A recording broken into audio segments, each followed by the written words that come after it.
How's it going, everyone? I hope you're still very excited. It dawned on me when I was writing my speech that it wasn't as funny as I would like it to be. I consider myself pretty lighthearted, but it was coming off very serious. And when I started writing down, I wrote, I'm excited. And then I realized, did you know you can't spell excited without TED? If you realize that. See that right there? Like I did that? So tonight I would like to talk about your dreams. And I'm not talking about the dreams that you have at night, but about the dreams that you have during the day. What you want to be, what you want to become, what you would like to do. You see, I've begun to notice that there are two different types of people in this world. Both have the same foundation. The differentiation is the choice they make. You see, both people have dreams. One chooses to leave the dream as a dream, to leave it within the mind. It can therefore be classified as an illusion. It will never come true. The other seeks to take actions in order to make their dream their reality, in order to manifest their dream. This was a dream if I've ever seen one. The most unreal moment of my life was when I walked up to the Taj Mahal in India. The feeling I got was I was walking into a dream. I can't even begin to describe it. But see, for me, my dreaming really began with my trip to India. For 4 years now, I've studied religion and sociology here at San Diego State. And India was just that, a fantasy. I read books. I watched videos. I went to class. I met people who have traveled there. I stayed time with a professor who is from there. But it was always a fantasy. I'd never touched that soil. I'd never breathed that delicious New Delhi air that's 3 packs of cigarettes a day, equivalent. I never dipped my feet in the Ganga, one of the most holy rivers on this planet. This is me in India. That's right. That's right. Nobody saw that coming. Nobody saw that coming. So the main thing that I learned from my experience in India wasn't facts. It wasn't these cultural knowledge or books that I read or people that I met studying religion. It was none of that upon my return. What I realized was that I could manifest my dreams, that my dream could become my reality. Because like I said, for 4 years, India was merely an idea until one day it became very real. What I want to talk about, without becoming too abstract, is that everything starts as being unreal. You see, everything in this room, a physical object or a physical reality, has 2 parts.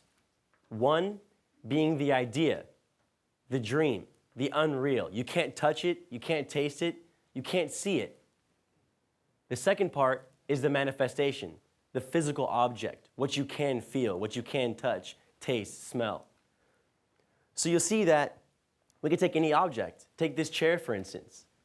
This chair started as an idea, maybe 400 years ago, I don't know, somewhere along in human evolution. Someone said, I'm tired of sitting on rocks or logs or crashing down tables somewhere. You see, they decided that within their mind, there must be a better way. We must be able to, what if I put 4 legs and I'll put a flat top and maybe a back. And then so they started working on this. They started creating actions, started cutting wood here, building this there, screwing this in here, and then bam, one day they had a chair. So you'll see that the idea became real. You could say the same thing for here tonight, for the organization of this event, for me being a speaker here. This is a dream come true. This idea started over 2 years ago when Ancheta decided they wanted to put on a TED event. That was an idea of, hey, we could put on this event. And then, bam, we started organizing. They started taking actions. Okay, well, we got to get a hold of TED. We got to organize speakers. We got to get tables. We got to do all of these things to take actions in order to make that dream a reality. It's the same for me. I feel bad for poor Cody. I was just bugging the guy. Hey, I want to speak at TED. Can I please speak at TED? Because I had the idea. And then I had to go out and bug the crap out of him in order for that to happen. So you'll see that when you look at it this way, the unreal has become real. The unmanifest has become manifest. The intangible has become tangible. The dream has become reality. You see that we're talking about realization, idea, and actualization. And we have to have both of them. So what we're really talking about is balance. And this is what we have to learn from this whole experience. What I have to learn, what you have to learn, is that we have to balance these two realities of the unreal and the real. Because if I was dreaming all day, thinking, oh, I want to go to India, this would be cool, this and that, nothing's ever getting done. I'm never taking any actions. I will never get there. But then if I'm taking actions, just, I'm going to walk over here, my actions have no purpose. I have to have an idea behind my actions. My actions have to have some sort of purpose in order for them to take me where I want to go, where I envision myself going. So the balance can be one of the most tricky parts because we can't live within our ideas. We have to live them out. So how should we dream? I know that for each individual, dreaming is different, but I do think that we can kind of create a science out of dreaming. So going back to the example of India, we have to see that the big dream, the overall idea of India, going there, that's the dream, the big idea. But it takes tons of small actions. I had to go to the visa place downtown San Diego 4 times because my passport wasn't checking through. I almost gave up right then and there. I was like, 4 times? Man, this is killing me. I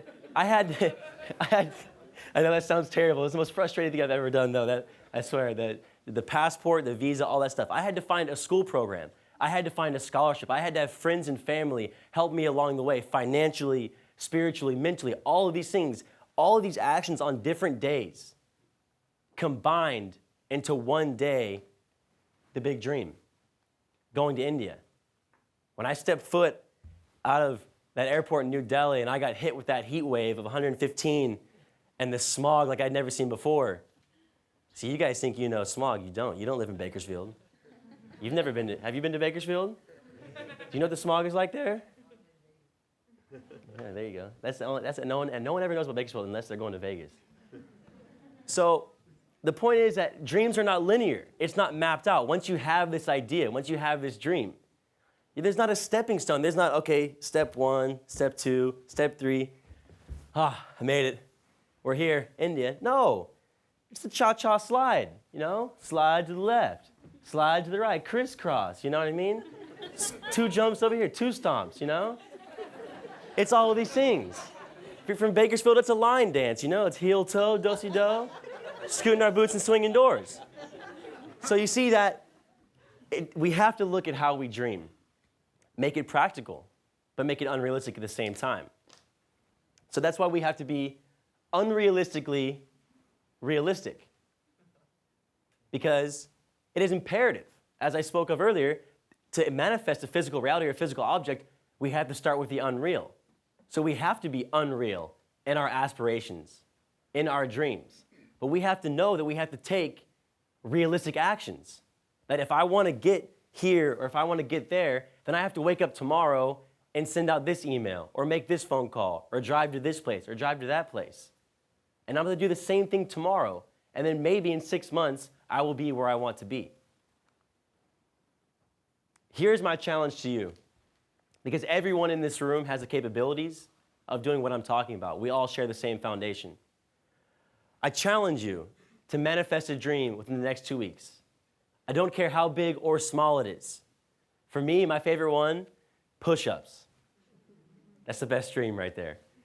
Because 4 months ago, I could maybe do like 15 push-ups. It was really kind of sad, but I guarantee you, I bet 80% of the people here couldn't do 15 push-ups to make myself feel better.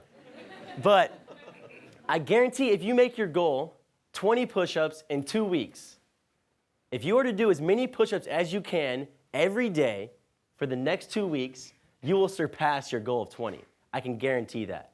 I can now do about 45 on a good day. Okay? That depends. So no matter what your dream is, if it's push-ups, if it's going to college, graduating college, moving out of the city you're currently in, starting a business, whatever it may be, take on that challenge now. Take on the mindset now that you have to dream this idea, but you also have to couple it with actions, that they're one and the same if it will become your reality. That being said, Your dreams are free, but your actions are priceless. Thank you.